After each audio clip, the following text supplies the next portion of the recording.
Contexto. Enfocando los hechos. Invitado especial. Henry Oliveros. Dirige Enrique Saavedra. Cordial saludo a los oyentes de Contexto. Me encuentro con el doctor Henry Oliveros. Él es médico egresado de la Universidad Nacional, anestesiólogo, especialista en medicina crítica y magíster en epidemiología clínica. Actualmente se encuentra coordinando la maestría en epidemiología de la Universidad de La Sabana. Tengo el gusto de saludarlo, doctor Henry Oliveros. Bienvenido a Contexto. Muy buenos días, Enrique. Estamos viviendo justamente la época de la cima de la pandemia en Colombia del coronavirus o COVID-19, y también nos parecía de la mayor importancia tener la voz de un científico en estos temas porque mucho se ha hablado por parte de la comunidad y también de las autoridades encargadas de fijar la política pública, pero es un tema que eminentemente es científico y en ustedes está la respuesta a muchas de las inquietudes que tiene la ciudadanía. Este COVID-19, fíjese cómo cambió nuestras rutinas, tuvo unos efectos sociales, económicos importantísimos, además de los efectos en la salud y en las muertes diarias e infecciones que se reportan. Pero ¿cómo llegó a existir este virus que todavía la comunidad científica está tratando de descifrar para dar una respuesta a tratamientos y a vacunas? Los análisis químicos que le han hecho en el laboratorio a este COVID-19, ¿qué características muestran? Por ejemplo, con relación a una gripe, porque los síntomas son parecidos, pero ¿qué características se ha podido identificar de este virus con diferencia a otros virus que son cercanos y más conocidos? Digamos, la familia de los coronavirinae, de los virus que comparten ciertas características, ya había 4 reconocidos, digamos así, desde décadas, que causaban infecciones respiratorias, especialmente 2. Eran virus que producían sintomatologías respiratorias, resfriados comunes. Sin embargo, recientemente se empiezan a identificar otras 2 cepas. Una se llamó SARS-1 y la otra se llamó MERS. Estos virus fueron un poco ya más agresivos. Uno se identificó en el 2004 y en el 2012 el MERS. Y son virus que comparten su huésped o su hospedero, es una zoonosis porque se originan en mamíferos. Pareciera que todos ellos tienen un origen común en los murciélagos y que van saltando de especie en especie. Específicamente con el coronavirus, el SARS-2, el pangolín ha sido uno de los mamíferos implicados como huésped intermedio.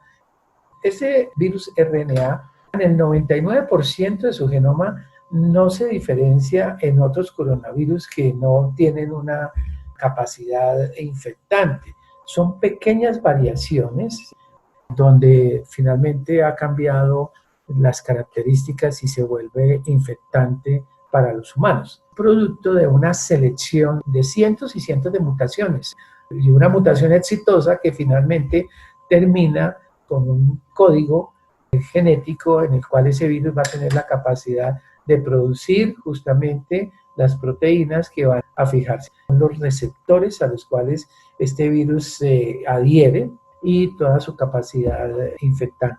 De manera que, si bien es cierto, el SARS-2 es reciente, en la especie humana han venido existiendo algunas cepas que no producían mayores síntomas. Son muy pequeñas diferencias que finalmente determinan una potencial infectividad del virus. Nos llama mucho la atención la forma como se transmite este virus porque no teníamos noticia, no sé si en algún momento en la historia de otros virus se ha descubierto un virus tan altamente contagioso. En la época del H1N1 le decían, tenga cuidado con los besos, tenga cuidado con demasiada cercanía, con gente infectada. Aquí simplemente es por saludarse estrechando la mano con una persona asintomática. Es de una facilidad simplemente por hablar a una distancia de 1 metro o menos sin tener tapabocas o tener los ojos descubiertos. No sé si existía algo tan altamente contagioso, algún tipo de virus asociado a la influenza o algún otro con una posibilidad de contagio, incluso ni siquiera persona a persona, sino con superficies que hayan sido tocadas un tiempo atrás. Parece a nosotros los que no estamos en la comunidad científica un poco de ciencia ficción. Sí ha habido virus o hay virus que tienen esa misma capacidad de contagio, por ejemplo el sarampión. Pero entonces este virus combina la capacidad de contagio, que es mucho mayor que la del SARS-1. Recordemos que el SARS-1 tuvo también un comportamiento de pandemia, pero solamente hubo 18 países comprometidos, con 8.000 contagiados y unos 800 muertos, pero que rápidamente se controló. ¿Y por qué se controló? Dos diferencias importantes. Una, la capacidad reproductiva del virus de contagio, lo que se llama, lo que todos hemos escuchado, el número reproductivo básico. ¿Cuántas personas en promedio una persona infectada puede contagiar? O el número efectivo reproductivo, ya en una dinámica de una persona en promedio finalmente a cuántas va a contagiar en un determinado periodo de tiempo. Entonces, ese número reproductivo, por supuesto, en el SARS-1 es mucho menor. En segundo lugar, el periodo de generación, es decir, cuánto tiempo el virus o la persona que está infectada está contagiando. O sea, la duración total en que la persona se infecta hasta que la persona vuelve a infectar a otra persona. En este caso, en el COVID-19 es mucho mayor, ¿sí? Es prácticamente el doble que lo que pasó en el SARS-1. Y adicionalmente, se sabe que, por ejemplo, los periodos de latencia y el periodo de incubación, periodo de latencia y periodo de infectabilidad son diferentes. En el COVID-19 se sabe que incluso 2 días antes de que la persona presente síntomas puede estar contagiando. Situaciones que hacen difícil que se identifique una persona que tiene la enfermedad y que se aísle inmediatamente. Mientras que en el SARS-1 el periodo de duración era solamente 5 días y solamente hasta que la persona tenía síntomas empezaba a ser contagiosa, empezaba a poder infectar. Entonces, de manera que era más fácil aislar este tipo de personas, mientras que en el COVID-19 se sabe incluso que hay personas que pasan sin tener mayores síntomas, lo que podemos decir que prácticamente son asintomáticas, a pesar de que son asintomáticas, están contagiando a otras personas y de esta manera es difícil de aislarlas y difícil de identificarlas. Entonces son características claves para explicar el por qué la dispersión y la propagación tan rápida de este virus, sumado por supuesto a que ninguno de nosotros, la humanidad no tenía una memoria inmunológica, no había estado expuesta previamente a un tipo de virus de estos, como si lo pudo pasar, por ejemplo, con la gripa porcina, que ya había habido una memoria inmunológica por haberse expuesto a virus similares. Doctor Henry, me parece muy interesante entrevistarlo porque usted, además de ser un profesional de la salud con experiencia en los hospitales y clínicas, es un académico y como coordinador del programa de maestría en epidemiología en la Universidad de La Sabana.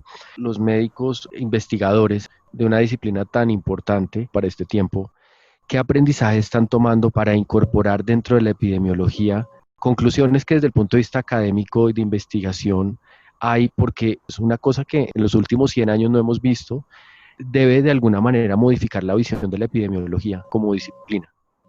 Bueno, la dinámica de las enfermedades infecciosas tiene un comportamiento particular y los modelos epidemiológicos son un poco diferentes, pero siempre se han estudiado, sobre todo en otras áreas, ¿no? En el área de la biología, del crecimiento de las poblaciones, en fin, tiene una dinámica, como le digo, muy particular, pero probablemente no era lo que en este momento estaba más vigente. La epidemiología es un área muy extensa que implica el estudio del comportamiento no solo de la enfermedad, sino de la salud en las poblaciones. Entonces, por eso podemos hablar de epidemiología nutricional, de epidemiología cardiovascular, epidemiología de las enfermedades infecciosas, epidemiología del cáncer, epidemiología del envejecimiento. Entonces, es un campo muy amplio y también bastante profundo en el sentido en que el determinar factores de riesgo que hacen que una persona se enferme, el determinar la causalidad, las causas y los efectos, puede mejorar o puede dirigir el esfuerzo para controlar esas causas o poder mitigar o cambiar esos riesgos, los que son modificables. Y por eso la epidemiología tiene aplicación en prácticamente todas las áreas de la medicina. Y de esa manera muchos de los profesionales son algunas enfermeras, terapistas, nutricionistas, otros son médicos, otros clínicos, y cada cual va a tener una aplicación de la epidemiología en un campo particular. Lo que va a pasar es que no necesariamente los epidemiólogos se van a centrar en la dinámica de las enfermedades infecciosas y en los modelos matemáticos y todo esto pues, que hemos escuchado últimamente, el número efectivo reproducible, el gamma, el beta, el periodo de generación, toda esta dinámica, el modelo CIRS de susceptibles, infectados, recuperados y todos los pronósticos que se hacen frente a cuándo es el pico, dependiendo de los diferentes modelos. Esto es una parte muy pequeña. Lo que, por supuesto, viene por estudiar y por determinar es todas las consecuencias en términos de, incluso, de enfermedades no solamente físicas, sino mentales, que va a producir esta epidemia. Todos los cambios que ha sufrido la sociedad, el hecho de confinamiento, el deterioro de la economía, todo lo que va a aumentar en la brecha de inequidad social e inequidad en salud, todo el aumento de la carga de la enfermedad para ciertos sectores o cierta población que se ha limitado en el acceso a los servicios de salud justamente por la atención a la pandemia. Entonces, esto va a producir no solamente el daño directo, las consecuencias y los efectos que tienen en relación a las complicaciones de la enfermedad por el COVID, sino lo que ha generado por la competencia en relación al uso de recursos y la falta de oportunidad de atención de otras patologías que ya la población venía teniendo. Para nosotros diferenciar estos signos y síntomas del COVID-19 frente a una gripa normal, en las etapas inclusive primeras de la pandemia había personas hipocondríacas que sentían síntomas de gripa y de una vez iban al centro médico y el consejo era tampoco tenemos que acudir masivamente a los centros médicos porque están colapsando. Pero ¿cómo diferenciamos si uno ve aquí, por ejemplo, en internet le dicen la fiebre, la tos seca, la pérdida de apetito, la fatiga, la sensación de falta de aire, congestión nasal y dolor de garganta, tos con esputos, dolor muscular y de articulaciones, dolor de cabeza, diarrea, náuseas y vómitos? Entonces, para la persona que puede tener una confusión y decir, hay síntomas de gripas o de infecciones comunes que han afectado a las personas toda la vida, y estos del COVID-19, ¿cómo puede diferenciarlo para, si no es necesario, no acudir al centro de salud, pero sí tener claridad en el caso de que le indique claramente que sí puede ser el COVID-19? Muchas de las enfermedades virales, por supuesto, tienen síntomas inespecíficos. Fiebre, tos, malestar general, claramente son síntomas comunes a muchas infecciones virales. De manera que ya de entrada no podemos tener un síntoma que lo hemos llamado patonormónico o específico de una u otra enfermedad. Por supuesto, ejemplos de las enfermedades eruptivas, el tipo de erupción y todo son específicas. Pero en este caso de los resfriados, de las enfermedades respiratorias, en etapas iniciales o cuando transcurre, digamos, de leve, no severa o moderada, no hay forma de diferenciar lo de un catarro común, de una influencia o de un virus sincitial respiratorio en los niños, en fin, no hay ninguna forma, por lo menos en las etapas primeras. Pero más aún yo diría, y acurro a un comentario que siempre se usa en medicina, y es, si uno escucha galopar, no tiene que pensar en cebras, tiene que pensar en caballos. Entonces, de manera que si un paciente en las actuales circunstancias tiene fiebre, tiene dolor de garganta, tiene tos seca, pues no podemos pensar en el resfriado común, porque estamos en un momento en el cual el virus está circulando en la comunidad, pero adicionalmente si la persona se ha protegido, seguramente no le va a dar una influenza, un resfriado común, sino le va a dar coronavirus. ¿Por qué? Porque tiene unas características este virus de mayor contagiosidad. En el estudio de la medicina, en el estado del arte, ¿hay otro tipo de virus que tengan o el efecto sintomático tan bajo como el coronavirus o el COVID-19 o incluso menor? Porque nos han dicho desde el comienzo que solamente el 20% de los pacientes infectados son sintomáticos. ¿Esto es común a otros virus o realmente es algo particular del COVID-19? En relación a los coronavirus, como lo dije desde el comienzo, se conocían ya 4 cepas que desde décadas, desde los 60, por lo menos reportadas, que producen resfriado común y que incluso se llega a decir que el 70% en la infancia terminan exponiéndose a diferentes cepas y son las causantes de los catarros, de los resfriados comunes. Entonces, pues eso que pasan a veces hasta desapercibidas o con mínimas molestias. En ese sentido, pues este coronavirus podría compartir ese tipo de características con pacientes que pueden cursar incluso inadvertidamente, que no se van a dar cuenta que presentaron la infección. El problema es que se sabe que un 25% de los pacientes sí van a tener síntomas ya de mayor severidad y por supuesto como consecuencia también de un compromiso mayor. Se sabe que este virus, aparte del sistema respiratorio, va a comprometer el sistema de homeostasis, de coagulación, activando o produciendo trombos, microtrombos a nivel de las arterias, específicamente arterias del pulmón, y muchos de los hallazgos de insuficiencia respiratoria se deben a tromboembolismo pulmonar. ¿Y cuáles son las personas que van a tener esos síntomas más severos? Pues, primero, la edad, el grupo etario, mayores de 50 años. Segundo, aquellas personas que tienen comorbilidades, claramente ya está establecido que las personas hipertensas, las personas obesas y, por supuesto, también las personas diabéticas pueden tener mayor susceptibilidad a desarrollar unos síntomas severos, pero adicionalmente porque van a tener una menor reserva orgánica, reserva renal, cardíaca, pulmonar, por estas patologías crónicas. Doctor Henry, usted toca ese tema de mucho interés y es las enfermedades preexistentes o las comorbilidades. Dentro de ese listado que nos dicen siempre, que nos recuerdan como hipertensión arterial, obesidad, diabetes, enfermedad coronaria, inmunodeficiencia, enfermedad pulmonar obstructiva crónica, enfermedad autoinmune, todas estas, ¿cuáles son los que encontraríamos pacientes en mayor línea de riesgo mortal? En relación a cuáles personas tienen un peor pronóstico o una mayor posibilidad de desarrollar complicaciones, uno de los factores importantes es la reserva o el estado previo que tenga antes de enfermarse. ¿Qué lo determina? Pues primero la edad, ¿no? O sea, en la medida que las personas sean más jóvenes, pues van a tener mayor reserva a todo nivel, ¿no? Cardíaca, pulmonar, renal.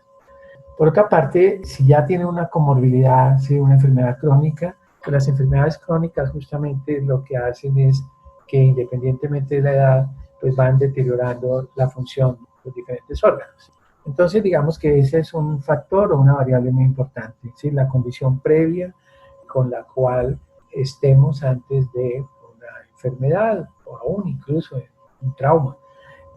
En segundo lugar, pues ya hablando específicamente de este virus pareciera que, aparte de las comorbilidades, pareciera que las personas de mayor edad podrían tener mayor número de receptores, o estos receptores se ha llegado a decir que tienen una mayor evolución en el sentido de que el acople del virus se hace mucho mejor. De esa manera, con una misma carga viral, un número de partículas virales a las cuales está expuesta una persona, habrá una mayor probabilidad de contagio y de infección de las personas mayores. Esto es lo que explica cómo la severidad de los síntomas es mucho mayor por encima de los 50 años y de manera progresiva hasta por encima de los 70 años. Las complicaciones del COVID-19 son muy frecuentes, de tal forma que de 100 personas que se infectan, probablemente a 95 personas no les va a pasar nada. En este momento se estima que la tasa de letalidad en Colombia es 3.3%. Perdón, ¿sobre los contagiados? Sobre los contagiados, sí, sobre los que se documentan. Obviamente, si hablamos de una tasa de mortalidad general, pues siempre va a estar subregistrada en el sentido de que no vamos a tener el denominador completo, porque muchos de los pacientes son asintomáticos. Estamos hablando de hasta un 30% de pacientes que van a transcurrir o desarrollar la enfermedad sin síntomas. Pero volviendo, digamos, a esos pacientes en los cuales se documenta la infección, un 25% probablemente va a estar con síntomas importantes. De ese 25%, un 5% va a terminar en la unidad de cuidado intensivo. Y es ahí donde son las personas mayores de 70 años las que tienen una gran proporción.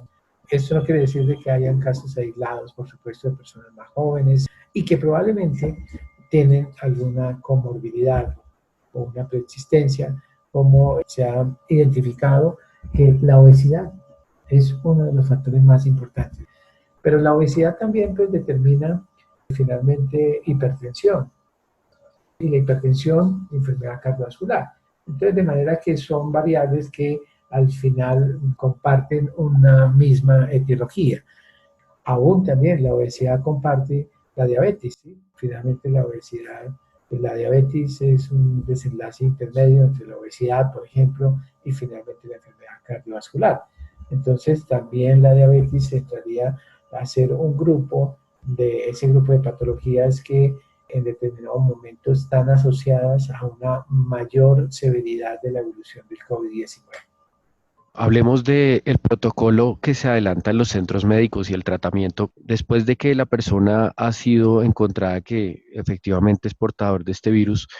¿Qué se le recomienda normalmente, salvo que no desarrolle unos síntomas muy fuertes? Se va a la casa, un aislamiento. En el caso de los que sí los desarrollan, ¿cuánto tiempo es tratado en el centro médico? ¿Con qué medicinas? ¿Cuáles son las recomendaciones que se le hace y cuál es el periodo de curación para estos pacientes positivos?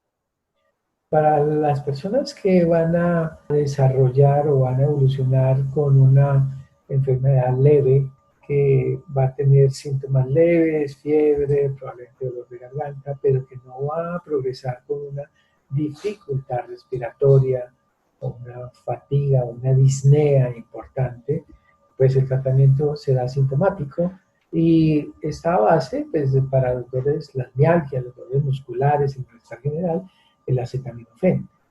Y otras medidas sintomáticas, por supuesto, la buena hidratación, la buena alimentación, el reposo, son las medidas. O sea, no hay medicamentos que digan o que se prescriban para tratarlo o curarlo. Realmente no los hay. Ya la persona que tiene una evolución complicada, que esencialmente se va a manifestar por la dificultad respiratoria, o la progresión de la disnea, el dolor en el tórax. Estas personas, dependiendo de los niveles de saturación de oxígeno, del compromiso de otros órganos que pueden tener, ¿sí? Tanto renal, cardiovascular, pues va a recibir una atención especializada hospitalaria, ya sea en una sala hospitalaria general o en una unidad de cuidado intensivo, llegando incluso a tener que requerir soporte ventilatorio o otro tipo de soportes dependiendo el órgano afectado.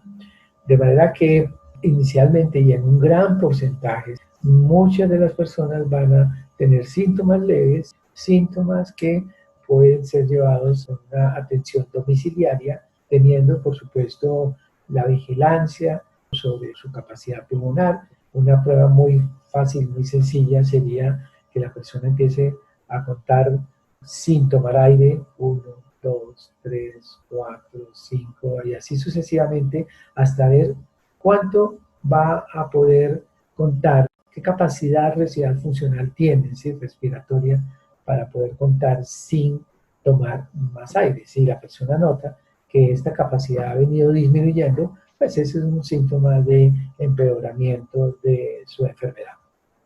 Se ha dicho que los pacientes que logran curarse o superar el COVID quedan con algún tipo de disminución o merma en algunos órganos. Por ejemplo, hablaban de los pacientes con afecciones respiratorias previas o pacientes normales incluso que tienen el COVID y logran hacer todo el proceso de tratamiento y finalmente se curan de la enfermedad. ¿Hay algún tipo de efectos secundarios con los que queda una persona joven con buenas defensas o personas que ya venían con enfermedades preexistentes crónicas y pueden quedar mermadas en algunos síntomas posteriores o un funcionamiento del sistema respiratorio frente a la situación antes de haber contraído el virus?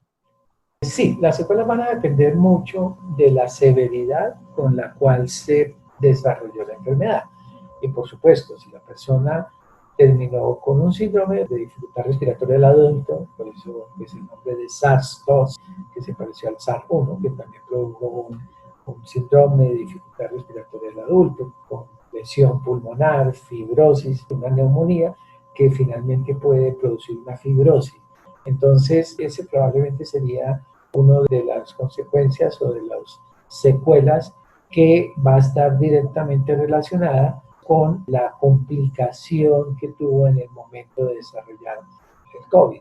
Menos frecuentes son otras complicaciones, como complicaciones renales, porque recordemos que dentro de la fisiopatología del COVID-19 está la de una enfermedad angiotrombótica que produce trombosis, microtrombosis, o sea, coágulos dentro de las diferentes arterias o arterias pequeñas, arteriolas, que por supuesto van a comprometer, por ejemplo, el riñón, no solamente el pulmón, sino el riñón. Entonces, muchas de estas personas pudiesen tener, y que de nuevo han tenido un compromiso severo de la enfermedad, que han estado en cuidado intensivo, pueden tener ese tipo de secuelas, tanto deterioro de la función renal como deterioro de la función respiratoria. La persona que entra a cuidado intensivo y que después finalmente logra superar las secuelas pueden ser a diferentes niveles, desde el hecho de haber estado en ventilación mecánica, puede incluso coexistir con otras infecciones bacterianas, y finalmente, pues todo el deterioro funcional que tiene una persona que pasa por una unidad de cuidado intensivo, con neuropatías, aún incluso con problemas neurológicos o secuelas neurológicas que pueden ser con resultados o complicaciones secundarias de todo un tratamiento de estar en una unidad de cuidado intensivo. ¿Cómo se imagina usted que el gremio médico, sus colegas, están observando la situación de una saturación de las unidades de cuidados intensivos que llegó a estar por el 90-92% y se han traído nuevas y el gobierno ha hecho todos sus esfuerzos, pero estuvimos muy cerca o podemos llegar a estar muy cerca porque incluso estamos llegando al pico todavía, algunos dicen que finales de agosto, de que pase lo de España y de Italia y es que haya más pacientes que UCIs y toque escoger esa situación desde el punto de vista de los profesionales de la salud, ustedes que están en la primera línea de atención ya a los pacientes contagiados, ¿qué preocupaciones tienen frente a esto y sobre todo qué llamado le hacen a los gobiernos y a la comunidad del país para que nos preparemos una vez pase la pandemia para que nuestro sistema de salud sea mucho más robusto? Esto no es un problema solamente de nuestro país, de nuestra ciudad, de nuestra población y de nuestro sistema de salud. En todos los países los sistemas de salud se han visto desbordados.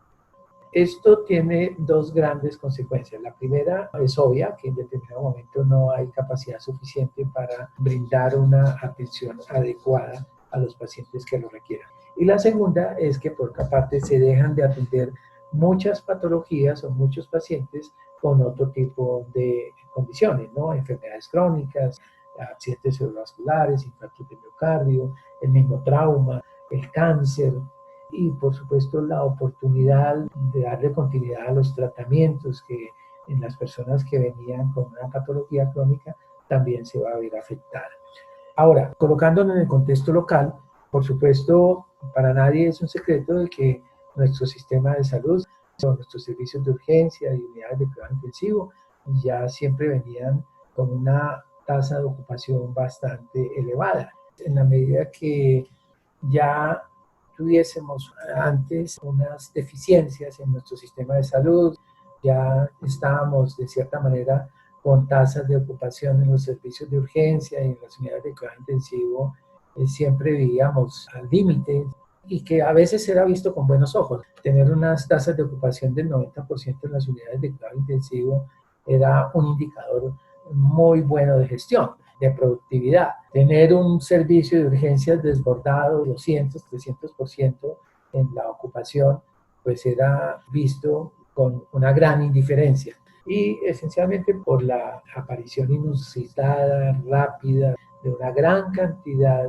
de pacientes que van a demandar servicios de cuidado intensivo y servicios también hospitalarios. Entonces, el hecho de que ya tuviéramos un histórico, una situación bastante apretada, bastante deficitaria en los servicios de salud, pues ante una emergencia sanitaria como esta, pues obviamente es muy difícil de superar. Entonces, si bien es cierto, se hacen esfuerzos por abrir unidades que probablemente la consecución de nuevos ventiladores, monitores, etcétera, todos los equipos necesarios, no es tan fácil de la noche a la mañana que el personal de salud, incluyendo por supuesto terapistas, enfermeras, médicos, que tienen un entrenamiento especial para atender este tipo de pacientes, pues claramente va a ser insuficiente. Entonces, digamos que podemos colocar muchos números, pero en conclusión, siempre va a ser insuficiente y que no se va a poder capacitar de la noche a la mañana. De la noche a la mañana no vamos a poder tener personal supremamente entrenado porque es un personal que tiene un entrenamiento. Si hablamos de los médicos, vamos a tener que son personas de base, seguramente van a tener que tener una especialidad como medicina interna, neumología, cardiología, nefrología, anestesiología, por supuesto, y una segunda especialidad como medicina crítica. Todo esto pues implica un tiempo muy largo de preparación y a veces se subestima y se piensa que con un curso de fin de semana ya van a tener las bases para proveer un cuidado adecuado respiratorio. Lo mismo pasa con las terapistas y lo mismo pasa con las personal de enfermería. Entonces, lamentablemente, se acentúan esas deficiencias que ya se tenían y en el tema también de inequidad, pues se acentúan esas inequidades que se tienen en salud. Entonces, de manera que el COVID-19 va a aumentar esa brecha, esa inequidad en salud y va justamente a deteriorar la salud de aquella población menos protegida. Doctor, ¿usted cómo ve el riesgo que siempre está latente de un rebrote de este SARS-2 que en Italia ha llevado incluso a algunas ciudades a cerrar las actividades, otra vez nuevas cuarentenas, y lo mismo España, después del gran costo social que asumieron, pues ya pasó y ya bajó la estadística y volvían otra vez a las actividades, y lo mismo en China. Hay una mutación del virus o posiblemente la pueda haber donde hay una segunda ola y de esta manera la preocupación de los gobiernos es absoluta porque si llega a ser así, pues la velocidad en la que el virus se adapta va a ser mayor incluso que los resultados de investigación de la creación de la vacuna, de los laboratorios.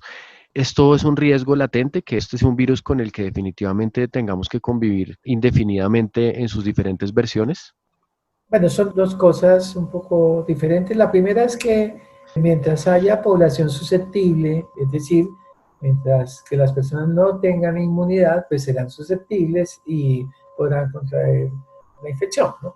Entonces, como mencionaba antes, todavía apenas llevamos un porcentaje muy pequeño de población que ha sido infectada y de esa manera, pues vamos a tener un gran porcentaje de la población susceptible. Entonces, esto del pico no está muy bien definido. ¿Por qué? Porque depende de en qué población, ¿no? En qué área. Sí, probablemente pueden haber picos en una población muy circunscrita, ¿sí? Y en esa población, por ejemplo, en Leticia, Amazonas, hubo un pico y allí ya bajó, ¿cierto? ¿Por qué? Por varias razones. Muchos se infectaron, pudo haber algo de inmunidad de rebaño, el comportamiento de las personas ha cambiado, inmediatamente hay distanciamiento, hay un comportamiento más adecuado para protegerse y disminuir el contagio. El segundo tópico que usted plantea es si los rebrotes más debidos a que se puedan reinfectar o qué tanto la infección confiere una inmunidad permanente, esto todavía no está bien establecido. Se sabe obviamente a corto plazo que la persona que se infecta, incluso con una infección leve, va a montar una respuesta inmunológica y va a protegerlo por lo menos en el corto plazo, creando anticuerpos específicos contra el virus. El hecho de cuánto va a durar esa inmunidad todavía no se sabe, porque pues el seguimiento a largo plazo no se da. Hay algunos reportes en el Reino Unido donde se han titulado los anticuerpos de las personas que han contraído la enfermedad y han visto que lamentablemente esta inmunidad se ha disminuido, ¿no? Entonces, por eso cabe el riesgo de que pueda una persona reinfectarse, como es el ejemplo de otros virus.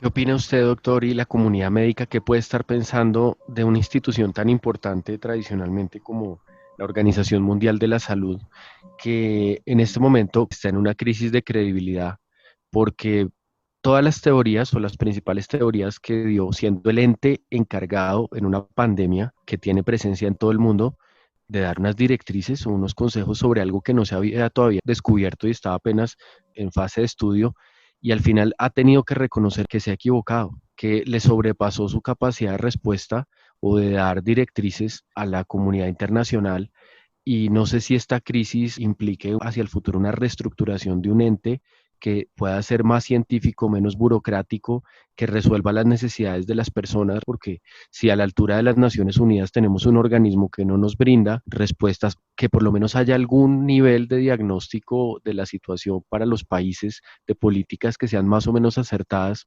y aquí vemos que eso no sucedió.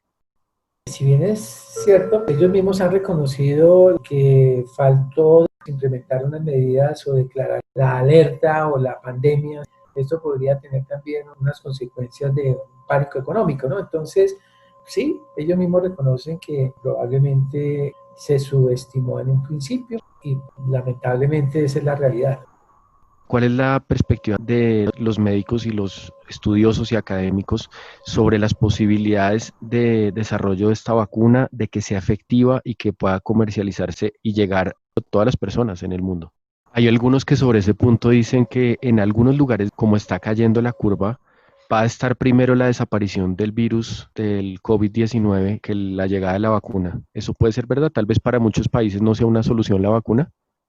Difícil de pensar de que mientras haya personas susceptibles y que no tengan inmunidad natural o adquirida, pueda controlarse la infección. Mientras haya personas que sean susceptibles, pueden haber brotes epidémicos. Entonces, de manera que la vacuna seguirá siendo probablemente una solución como lo ha sido para muchas otras enfermedades, ¿cierto?, infecciosas, la solución de control de los brotes epidémicos. Solo hasta que un gran porcentaje de la humanidad o de las personas estén inmunizadas, pues seguramente van a disminuir los brotes o se van a controlar. Y la forma más efectiva será la vacuna, ¿no? La inmunidad no natural sino adquirida. Y en este tipo de vacunas, pues hay diferentes clases de vacunas, virus atenuados o virus muertos, algunas con mayor o menor eficacia. Los virus atenuados probablemente son los que se cambian algunas características genómicas del virus y para que no produzca infección, pero sí tenga esa antigenicidad, es decir, esos componentes de la cápside, de la nucleocápside, el organismo lo reconozca como extraño y se monte una respuesta inmunológica importante. Llegar a ese desarrollo es complejo y normalmente se dice que son 5 años los que se tardan en desarrollar esa vacuna. En este momento hay muchos grupos que han acelerado y se tienen pues, ya reportes de algunos. Los rusos, los británicos han desarrollado algunas vacunas y estará por ver su efectividad, que se reporten los ensayos clínicos para ver qué porcentaje de la población con estas vacunas pueden ser inmunizadas. Hemos estado hablando con el doctor Henry Oliveros. Él es médico de la Universidad Nacional, especialista en medicina crítica y magíster en epidemiología clínica, coordinador de la maestría en epidemiología de la Universidad de La Sabana. Doctor Oliveros, muy agradecido y muchas gracias por sus conceptos. Bueno, muchas gracias, Enrique. Un placer haber estado con ustedes. Aquí termina Contexto. Hasta la próxima.